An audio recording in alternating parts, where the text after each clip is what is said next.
सुबह की हल्की रोशनी में रिया अपने बिस्तर के किनारे पर बैठी है, जो एक स्पष्ट उदासी से घिरी हुई है।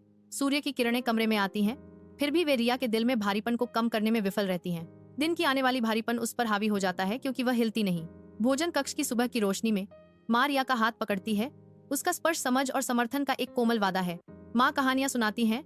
हर शब्द रिया की आत्मा को प्रेरित और उत्साहित करने के लिए सावधानी से चुना गया है। रिया, स्कूल जाना जरूरी है। वहाँ तुम नई चीजें सीखोगी और दोस्त बनाओगी। एक कोमल सुबह शुरू होती है जब माँ रिया को स्कूल बस स्टॉप तक ले जाती है। रिया की गुलाबी फ्रॉक शहरी पृष्ठभूमि के खिलाफ मासूमियत का एक छींटा है। जैसे ही पीली बस दिखाई देती है, माँ गर्मजोशी से विदाई देती है। ठीक है रिया, ध्यान रखना। रिया उत्साह से भरपूर खुशी से अलविदा कहती है। अलविदा माँ।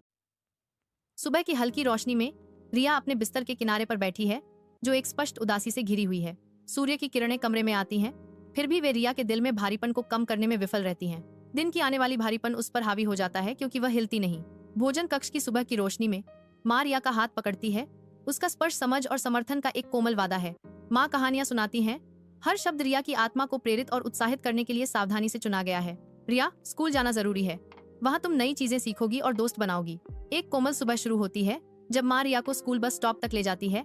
रिया की गुलाबी फ्रॉक शहरी पृष्ठभूमि के खिलाफ मासूमियत का एक छींटा है। जैसे ही पीली बस दिखाई देती है, माँ गर्मजोशी से विदाई देती है। ठीक है रिया, ध्यान रखना। रिया उत्साह से भरपूर खुशी से अलविदा कहती है। अलविदा माँ।